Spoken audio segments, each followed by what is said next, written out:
bienvenidos, bienvenidas a un nuevo encuentro del Festivalón. Agradecemos a Biblioteca Nacional y demás espacios y ciclos organizadores, que son varios, por invitarnos a ser parte de esta grilla.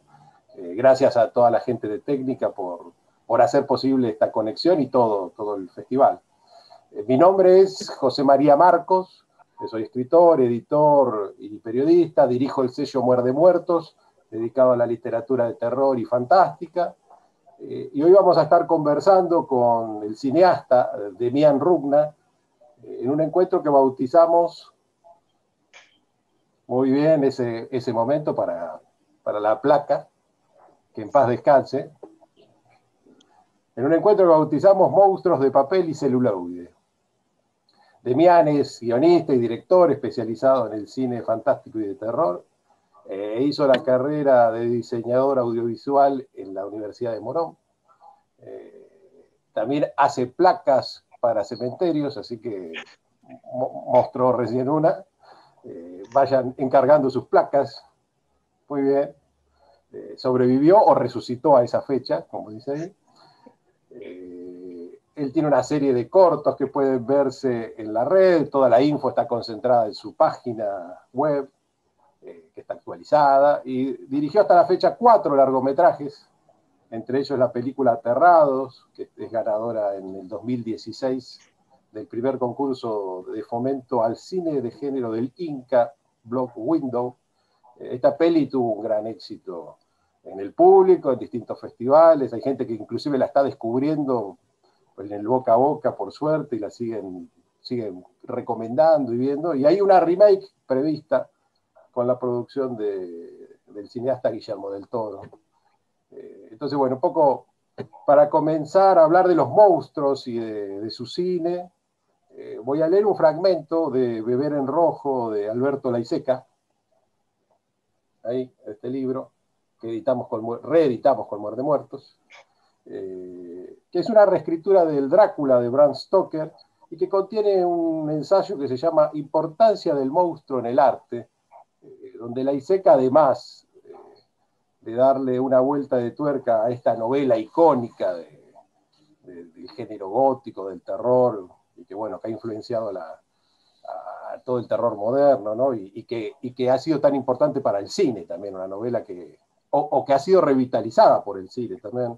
En esta novela icónica, él deja constancia de algunas de sus ideas sobre la creación en un ensayo que se llama Importancia del monstruo en el arte. Así que les leo un breve fragmento. ¿Qué sería de los artistas sin los monstruos? ¿Cómo será que hasta se aceptan bestias buenas con tal que sean espeluznantes, horribles y hermosas a la vez? El monstruo en el arte es una pieza fantástica que en general se usa como excusa para saltar a la alegoría. De aquí la relación de estos centros gravitatorios de lo inverosímil con la metafísica, la parábola social e incluso la teológica. Cada ser monstruo contiene moralejas potenciales e innúmeras ideas vivificantes. Cada una de las artes ha sido generadora de monstruos. Ello no les impidió a estos pícaros saltar de un reino a otro para potenciar las diversas dimensiones de lo horrible pero hermoso, captadas por los sentidos: pintura, música, literatura, color, sonido, palabra e imagen poética, abarcando todo el espectro de lo sensible, hasta llegar al cine, que es para mí la más elevada expresión de lo fantástico. Bueno, este es un pequeño fragmento, los invito algún día a buscar esta obra y leerla, pero bueno, queremos escuchar a Demián y vamos a hacerle una pregunta retomando un poco, reescribiendo algo que dijo Laiseca. ¿Qué sería de Demián Rugna sin los monstruos? ¿Qué pensás, Demián, de la idea que nos convoca hoy? José, A ver, primero, un placer por la invitación, por estar acá.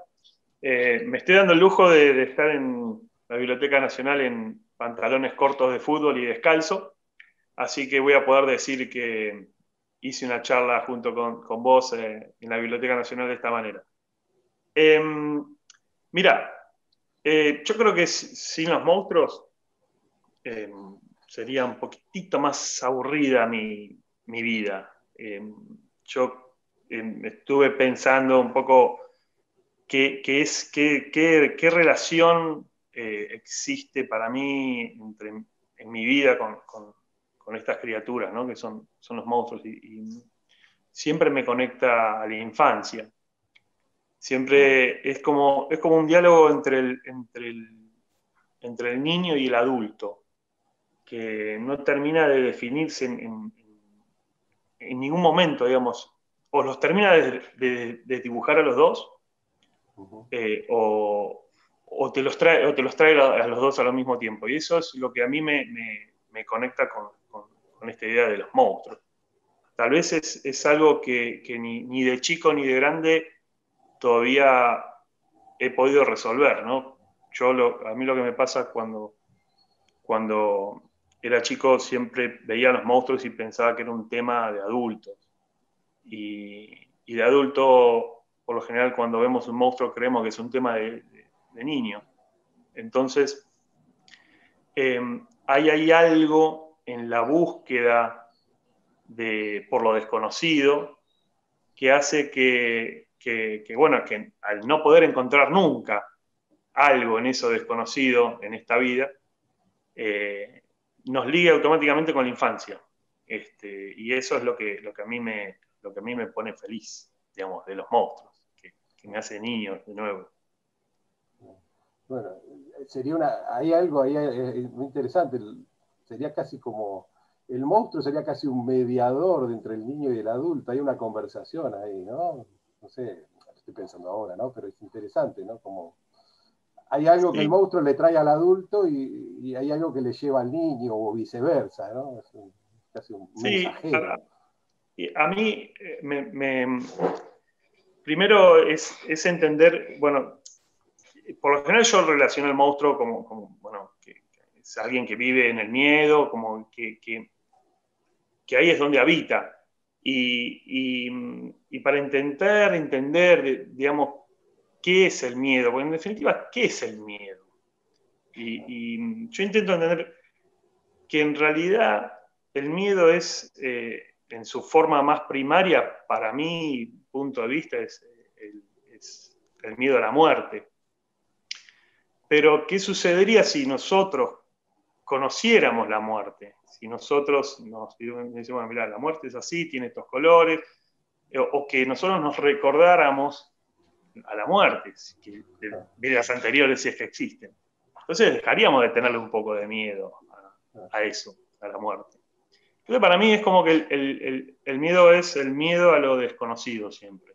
No es en sí el miedo a la muerte. La muerte es algo desconocido por supremacía, pero para mí, yo cuando hago películas y veo películas y a mí me preguntan sobre mis películas, de qué es lo que a mí me da miedo, qué es lo que creo yo que le da miedo a la gente. Y yo no, digamos, para mí antes que la muerte está lo desconocido. Eh, entonces, con esa idea de, digamos, cuando uno es niño, cuando uno es chico, eh, uno está descubriendo un mundo, uno está tratando de jugar con ese miedo, pero en realidad está intentando encontrar respuestas de esto desconocido. Entonces, el monstruo es una figura de todo lo mal que puede fallar en esa búsqueda, todo lo malo que puede pasarte en esa búsqueda. Es como la corporización de todos esos males o todos esos miedos que terminan frustrando tu vida. Y eso es un poco mi relación, ¿no? con el miedo, con los chicos, con el niño, con el adulto. Ni el adulto ni el niño pueden resolver esto que es la muerte, que es lo desconocido y que se figura a través de un monstruo. Pero también he podido entender a través de la literatura, a través del cine, que en cierta forma no es el monstruo un agente externo que viene a complicarnos la vida, como si fuese en nuestra vida real un asesino o si fuese una enfermedad, sino que el miedo, el monstruo en el arte, a mí me parece que es como que va mucho más allá. Y a veces siento que también es la condensación de nuestra propia maldad como espectador. Y el arte tiene un poco eso.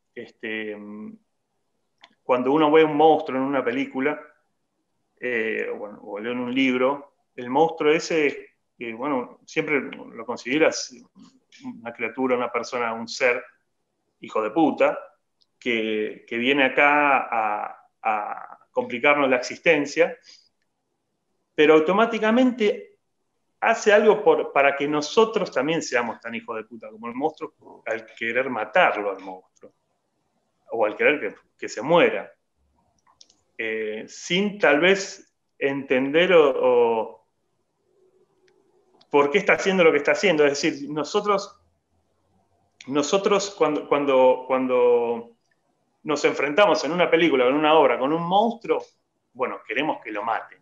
O sea, nos transformamos en una pequeña porción en ese monstruo. Y eso hasta a veces me parece interesante vernos reflejados una parte de ese monstruo en nosotros, cuando leemos o cuando vemos una película.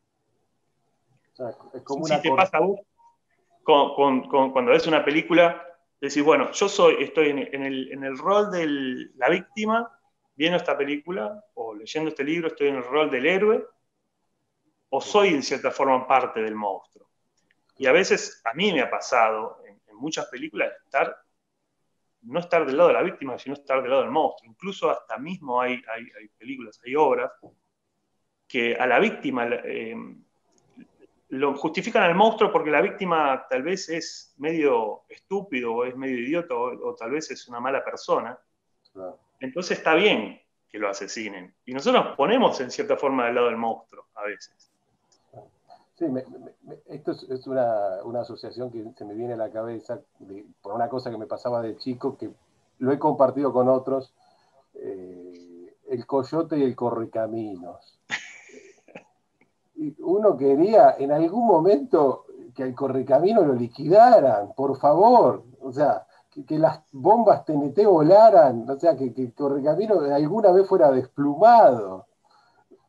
Y hay vos decís, ese es el que viene, el malo, el que hace toda la... Pero en algún momento te pones del otro lado. O sea, sí, además... algo de eso, ¿no? Hay una corporización de esos sí, y eso nos permite el arte, ¿no? Nos permite la obra literaria o una película al explorar ese miedo. Es decir, nos pone obviamente en una situación en la que muy difícil que la vivamos en nuestra vida real, nos permite vivir una situación fantástica, explorar lo desconocido desde que obviamente nosotros nunca vamos a... Muy difícil que llegue la situación en que extraterrestres nos abdujan o nos pase algo con un monstruo. Entonces nos permite jugar en ese miedo, estar a salvos en nuestra silla, y hasta a veces decidir, consciente o inconscientemente, del lado de quién queremos estar o de quién nos ponen el director o el escritor, si vamos a estar del lado de la víctima, si vamos a estar del héroe. Pero bueno, a veces pasa, y por esto digo que nosotros somos un poco ese monstruo, porque mismo yo, o tal vez yo, y no quiero abarcar a todos en la misma bolsa, pero a veces uno cuando ve una película, por ejemplo, no sé, una de Jason, una Martes 13, y uno ve esos asesinatos de Jason tan creativos y tan brutales que hasta mismo pueden ser considerados arte, porque son muy, muy estéticos, porque son muy originales. Entonces, uno hasta festeja que cómo el monstruo asesina a una persona. Entonces nos da la posibilidad a nosotros de explorar nuestro salvajismo, ponernos un ratito del lado del monstruo, que en el cual nunca estaríamos en nuestra vida real, pero sí el cine o la literatura nos permite estar un ratito, ser un poquito el monstruo. Y eso también, también es lindo saber y encontrar un poquito de eso. Ser un poquito el monstruo, aunque sea en una obra. Es como, a veces hemos charlado sobre la novela de Stevenson, del Dr. Jekyll y Mr. Hyde, que de algún modo la gran clave de esa novela es haber puesto en escena, una novela de algún modo muy cinematográfica, porque logra poner en escena la otra parte que convive con nosotros, que es la parte negativa, que bueno, porque en definitiva esa parte negativa es del propio doctor, ¿no? No es que no es, Claro. lo que pasa es que está reprimida. O sea, y él logra darle cuerpo a eso, ¿no? A través de una fórmula científica o algún pase literario. Sí. Che, Demián, ¿y vos dentro de esta cosmovisión de monstruo, tenés algún monstruo preferido? ¿Alguna cosa? Siempre tuve más de chico los monstruos, que me gustaban más un estilo que otro, y después a medida que fui creciendo, no he perdido el fanatismo. Tal vez, la verdad que los monstruos que más me gustan son directamente los que me conectan con mi más pura infancia, que seguramente son los monstruos mecánicos de Mazinger Z. Pero si tendría que elegir un monstruo del cual yo pueda ser identificado, fue Jason. Jason, ahí atrás. Que definitivamente en mi adolescencia era como un héroe. Yo no tenía, digamos, un futbolista no era un héroe mío, ni un héroe de historietas, era un asesino serial. Y al cual yo le escribí una biografía, hacían análisis de todas sus películas, de cómo mataba a la gente, con qué arma, con qué mano, cuántos mataba, cuántos sabía, cuántos no. Esto en una época en donde estos personajes no eran rockstar como ahora, claro, sino estamos hablando de fines de los 80. ¿Te quedó la biografía? ¿Guardaste esa biografía? No, la tiré de chico. Son esas cosas que uno dice, uy, qué viejo que quedó esto, no me gustan los dibujos y lo tirás. Pero bueno, me encantaría poder recuperarlo algún día. Recuperar y leer ese mensaje del niño Rugna al niño... Y leer, de alquilar las películas que ya había visto para hacerle un análisis estadístico a ese personaje. Alto momento. Che, y bueno, entremos a hablar un poco de tus películas, Demián. Un poco, hay un corte que siempre hay monstruos, o sea, pero vamos a empezar con la primera del 2006, The Last Gateway. Sí. Un poco arranquemos por ahí y después vayamos viendo qué deriva, pero acá hay siempre con el cine hay un tema que es muy difícil. ¿Cómo es ese pasaje de la imaginación a la escritura del guión y después desde el guión a la cámara, a las imágenes? ¿Qué se gana? ¿Qué se pierde con este lenguaje del cine? ¿Qué podés contarnos de tu experiencia? Bueno, lo que uno puede... uno cuando escribe en función de una película, uno siempre intenta escribir para que eso se haga realidad. Es decir, cuando te enfrentás con una obra literaria de la cual vos querés escribir un cuento, una novela, no tenés esa limitación, no tenés esas 4 paredes que seguramente va a ser el presupuesto que te van a limitar y te van a decir, no, de acá no, más que esto no, porque no lo vas a poder hacer. Entonces, cuando yo me siento a escribir, me siento adentro de esas 4 paredes, que son los presupuestos que hipotéticamente podría llegar a conseguir en Argentina para filmar. Entonces, las limitaciones no solamente, son estéticas, sino también prácticas. Yo al monstruo cuando lo escribo intento que no hagan maniobras de las cuales después yo como director y realizador no las pueda resolver y tenga que acudir a especialistas que van a costar muy caro y que seguramente cuando el productor lea mi guión escrito, que viene de mi imaginación, pero ya está bastante acotada por estas paredes presupuestarias, me diga, no, esto es imposible, no lo leo, o no lo quiero hacer, lo voy a hacer de todos estos pilones de guiones, me voy a hacer que menos me complique la vida o que me cueste muy caro y no pueda recuperar. Entonces, la limitación es antes de ponerte a escribir y mientras escribís. Después te puede suceder, obviamente, como sucedió en The Last Gateway, de que había demasiados monstruos en The Last Gateway, que fue mi primer peli, demasiados monstruos, demasiados efectos para esos monstruos y demasiado poco dinero, valga decir esa frase. Y bueno, el pasaje del guión a la obra también es como decir, bueno, en este caso hablando de los monstruos, vos escribiste una cosa, tenés tus ideas, incluso tus bocetos, tus dibujos, pero después de eso a la realidad hay un abismo de diferencia. Hay un abismo de diferencia porque, vuelvo a repetir, acá no es que no respetan lo que vos querés hacer, sino que el dinero para hacer lo que vos querés llegar a lograr con ese monstruo no existe. Entonces, cuando te sentás a hablar con los equipos de efectos especiales para decir, bueno, mira, yo quiero esto, bueno, te dicen, bueno, buenísimo, lo vamos a hacer, me encanta, y más o menos va a tomar 4 meses en hacerlo. ¿Por qué? Bueno, le vamos a hacer todos los moldes, tenemos que hacer tantos procesos de materiales, etcétera, hacer las pruebas, no sé qué.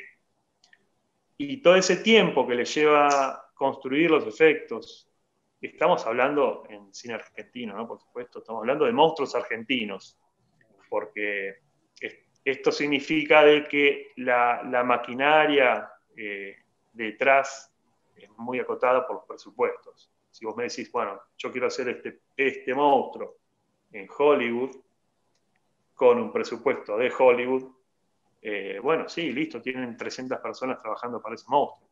Acá estamos hablando de que por lo general un grupo de efectos especiales son 2 o 3 personas.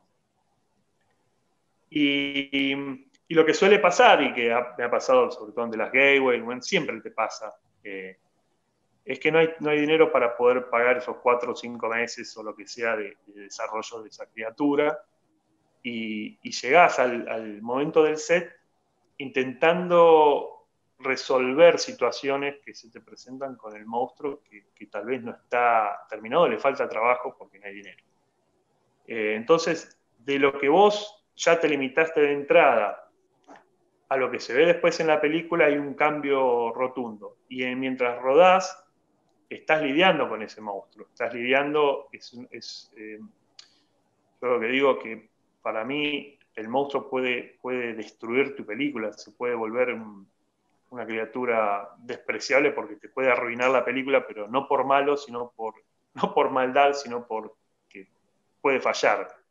Y a veces que falle un monstruo, como me pasó en The Last Gateway, por diferentes factores, puede condicionar el resultado final de la película. Y no tenés vuelta atrás. Por ejemplo, en The Last Gateway yo tenía un monstruo que era un diseño muy, muy lindo y los chicos de efectos habían estado trabajando a destajo muchísimo en ese monstruo.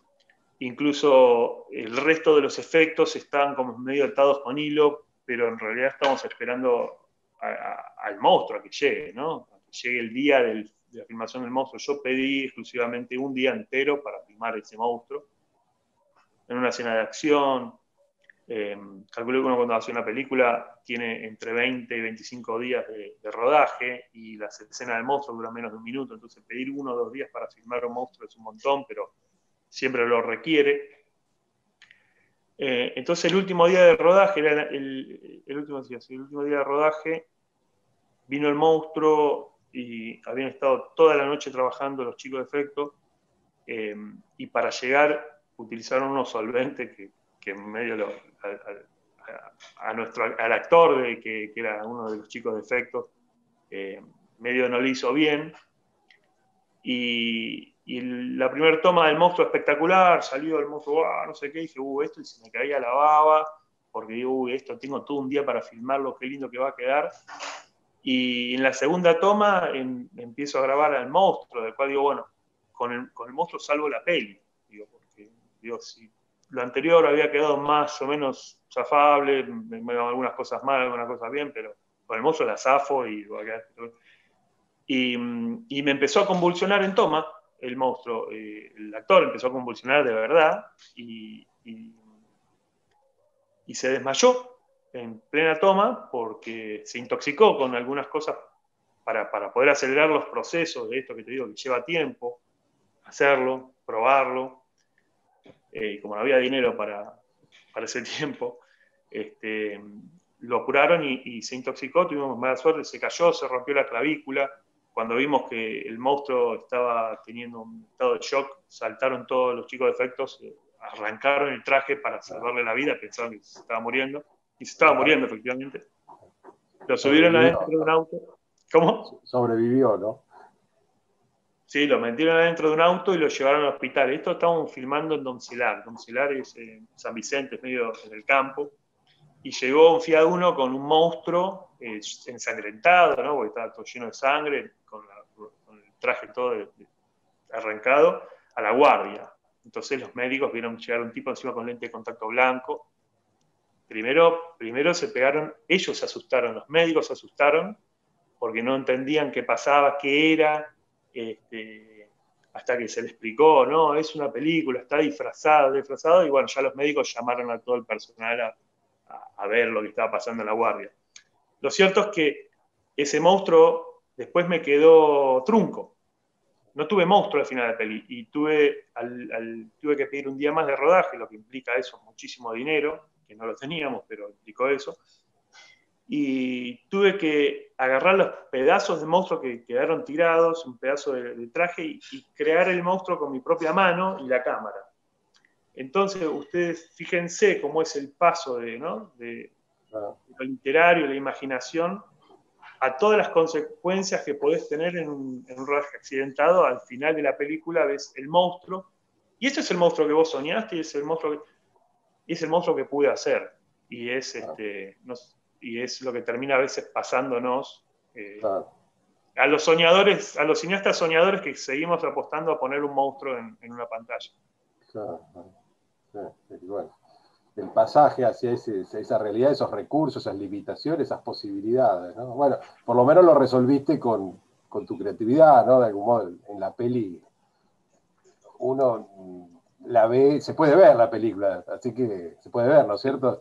Así que la busquen y vean la maestría de Demián Runga para resolver estos inconvenientes. Lo importante es que sobrevivió el actor y sigue siendo parte del equipo o colaborando de vez en cuando. Sí, sí, además el actor se redimió, no se redimió, pero él se sintió culpable, fue un accidente, y me encarnó el monstruo que después fue Maldito Sean. Y estuvo a merced mío 3 días regalándome su arte, y claro, se sentía culpable, pero no tenía culpa de nada, mala suerte, como todo. Bueno, nombraste a Maldito Sean, que es la segunda tuya, del 2012. Sí. Está codirigida con Fabián Forte.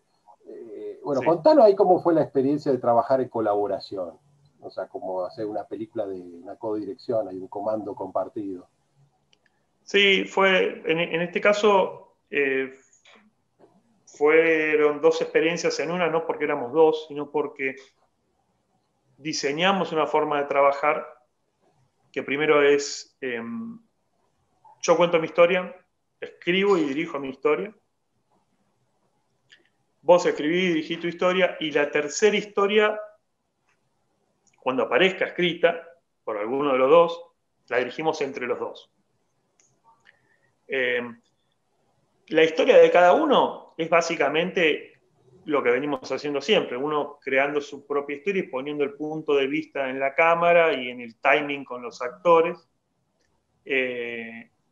y narrando su propia historia, y el codirector, no digo que no participaba creativamente en la historia del otro, pero sí había un respeto absoluto por la figura de director de su compañero. Entonces, en esos en esas secciones de la película que cuenta mi historia, que es Cafeomancia, que es las chicas que leen la borra de café, y después la historia que hizo Fabián, que es la del niño muerto con la pelota, prácticamente no tuvimos injerencia creativa, ni yo me metí en, salvo algunas devoluciones, y che, me parece que esto, en los guiones sobre todo, podría sacar esto o lo otro. Después en la tercera historia, que en la que decidimos dirijámosla juntos, la escribí yo, y después a la hora de dirigir fuimos muy pragmáticos porque siempre tuvimos la idea de terminar la película, sacar adelante la película. Entonces fuimos prácticos. Yo me dediqué a los actores y Fabi se dedicó a la puesta de escena. Pero se dio natural.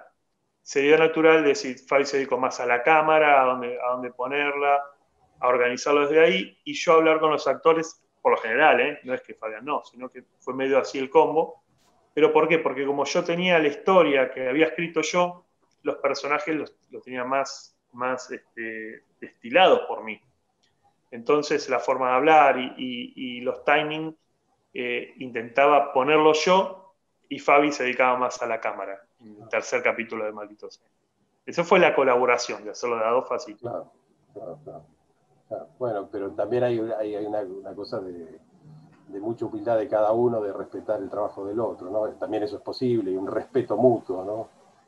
Para poder hacer Sobre algo. todo el respeto, sí. Cuando trabajás cuando son dos creativos que vienen, digamos, que no vienen haciendo cosas juntos creativamente o trabajando juntos a nivel...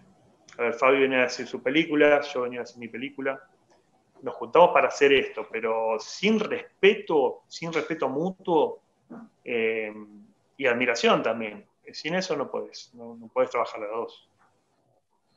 Y tu tercer peli, ¿no? Que se estrenó hace poco, pero es tu tercer peli, no sabes con quién estás hablando, que es del 2016, que ahora se puede ver por Cinear.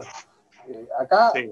te jugaste por una variante que vos la tenés, y uno si ve con atención tus películas anteriores, tenés esos guiños, ves los cortos, también está. Esta cosa es el manejo del humor negro. Sí. ¿Cómo fue este manejo en esta película y cómo manejaste el tema del monstruo en esta película? ¿Cómo fue tu Sí. apuesta El monstruo, bueno, el humor negro está en mí en todo momento.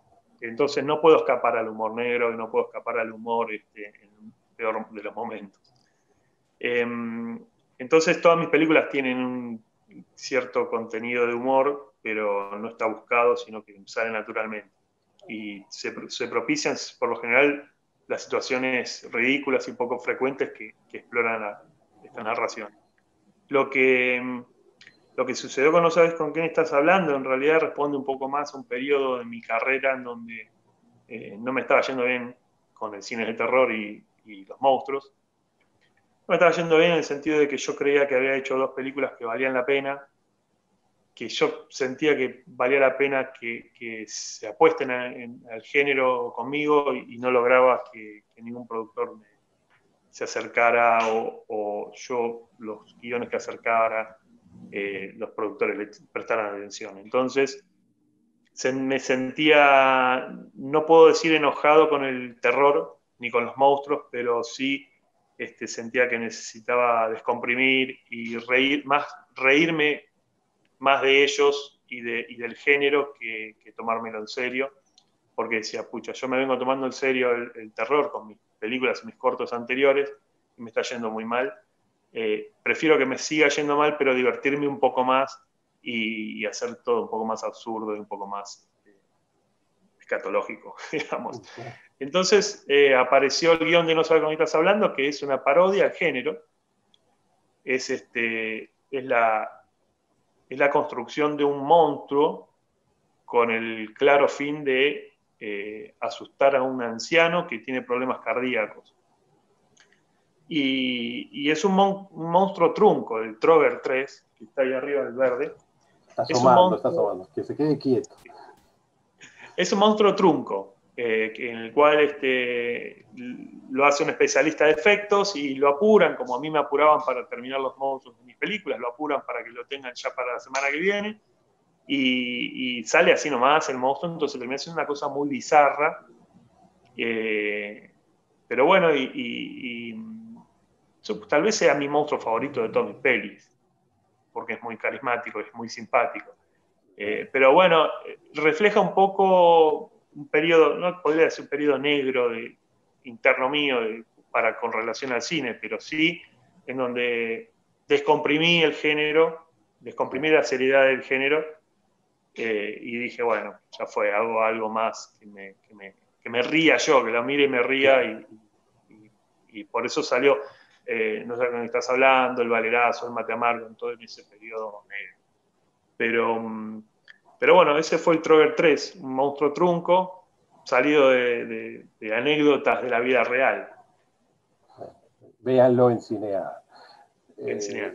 En Cinear. Y Maldito Seas también está, ¿no es cierto?, en Cinear, ¿cierto? No, ¿O no? no, Maldito en este Seas momento no. No, Maldito Seas está en mi página web, demianrogna.com.ar. se puede ver también en tu página, sí. Sí. Y ahora, bueno, lleguemos para ir redondeando un poco el tema de los monstruos, aterrados, que de algún modo, vos recién hablabas de no sabes con quién estás hablando, y que la peli tiene también un componente muy fuerte de una historia barrial y muy de conurbano, y Aterrados tiene ese espíritu también de esas localizaciones, pero en un registro de terror. Y a mí me interesaría en particular, por los minutos que nos quedan, es hablar de esto tiene un antecedente, que es un corto que se llama Tiene Miedo. Conversar cómo fue esa peli que tiene unos cuantos años, ese corto, casi uno de tus primeros, cómo fue que se dio ese corto, y si vos te diste cuenta que eso tenía el germen de una película que años después te iba a reflejar, bueno, lo que pasó con Aterrados, ¿no? Bueno, sí. El éxito de Aterrados tiene que ver con un estudio de mercado que yo hice con el corto. El estudio de mercado basó en que la poca gente que vio ese corto, que fue un corto hecho, habrá sido el segundo corto que hice yo, de manera muy precaria, y está realizado muy precariamente, pero las personas que vieron ese corto, fue el corto que más recordaban con el paso del tiempo de todos los cortos que yo hice en mi periodo de que hacía cortos al principio de mi carrera. Y todos se acordaban del corto, y a mí me llamaba la atención de que era un corto que no ha hecho así nomás, improvisado. Entonces había algo ahí que yo sabía, que entendía que conectaba algo del miedo, que conectaba con la gente, pero nunca entendí dónde está. Sí sé que existía, y puede ser esto de los miedos que uno tiene en su propia casa, en la soledad, puede tener un montón de cosas, pero la verdad es que nunca lo supe. Sí hice ese estudio de mercado de que 4 o 5 personas solo se acordaban del corto de Tiene Miedo. Entonces dije, entonces, acá hay una escena que funciona, y fue la escena del monstruo debajo de la cama, que después sale del placar y acosa a nuestro personaje. Y 16 años después de haber hecho el corto, hice la peli, filmamos la peli con el mismo actor, con el mismo protagonista del corto, bueno, un poquito más viejo. Maravilloso eso, esa vuelta, ¿no? Esa vuelta de la vida. No, y aparte de lo que es todas las vueltas, a ver, todo el aprendizaje, volver a una escena y volver a darle vida a esa escena, ¿no? Es claro. Interesante, ¿no? O sea, debe haber sido fuerte ponerte a filmar eso de nuevo, ¿no? Ese momento, ¿no? Sí, es como que en realidad lo estás filmando con otra persona también. Te causa gracia después verlo y comparar, ¿no? El corto, pero de cierta forma es otra persona, es el mismo ser humano, pero ya más peludo y más viejo nomás. Claro, claro. Bueno, Demián, vamos cerrando, porque bueno, tenemos, ya el tiempo nos va, realmente podríamos hacer un especial de cada película tuya y de cada corto, ¿no? Contame un segundito para que entusiasmar a la gente de los cortos, el mate amargo en particular, que también tuvo un gran recorrido. ¿Cómo surgió ese mate asesino? Una breve línea. No, el mate amargo también justo lo hicimos con Demián Salomón, que es el actor de Aterrados que estamos contando antes. Es una locura bizarra que siempre quisimos hacer y decir, bueno, y surgió tomando mate, obviamente, ¿no?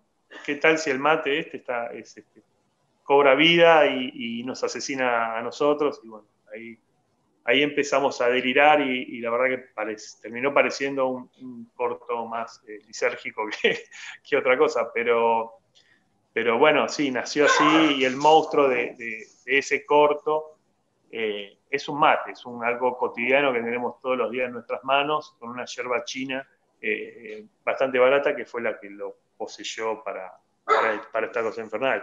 Pero hablando de monstruos y todas esas cosas, que me hiciste acordar de Muerde Muertos. Bueno, yo lo mencioné al principio al pasar, bueno, que dirijo Muerde Muerto. Traje... Muerde Muerto es una editorial que creamos con mi hermano Carlos. Y bueno, básicamente nosotros lo que hicimos con Muerde Muertos. Este año cumple 10 años Muerde Muertos, arrancamos en el 2010. Y bueno, el nombre de Muerde Muertos es particularmente un monstruo que nosotros recreamos. Croquet mort viene de ahí, un término francés que se le dice a los funebreros, que en el medioevo había unos personajes que certificaban la muerte de las personas mordiendo el dedo gordo del pie o el dedo de acá chiquito de la mano, y si no gritaba el tipo, les firmaban el certificado de muerto. No estaba tan avanzada la ciencia. Entonces nosotros cuando creamos la editorial nos parecía que ese muerde, que a mi hermano le gusta la literatura erótica, y el muertos, era cómo podían convivir esos universos entre el muerde y el muerto. Y después de crear la editorial también dijimos, ¿por qué no contamos esta historia de este monstruo, que es una especie de brujo que controla las fronteras de la vida y la muerte a través de la mordida del dedo gordo de los pies? Y bueno, claro, ese es un poco nuestro monstruo de cabecera. Y este año, nada, cumplimos 10 años, teníamos planificado hacer un montón de cosas.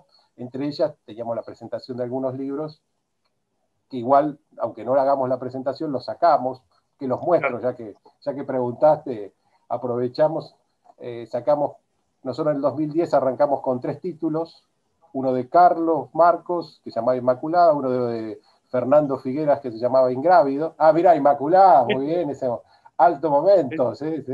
Tengo Amor de Muertos también, lo tengo en la quinta. Bien, con ella arrancamos. Sí, bien, bueno, ahí Demián Rugna, Mujer de Striptease, hay un gran dibujo de Demián Rugna, y también participó en nuestra editorial. Hay una anécdota en Haikus Bilardo. Exacto, sí, es verdad. Otro alto momento. Y bueno, nosotros, para cerrar un poco, cerrar el año y festejar,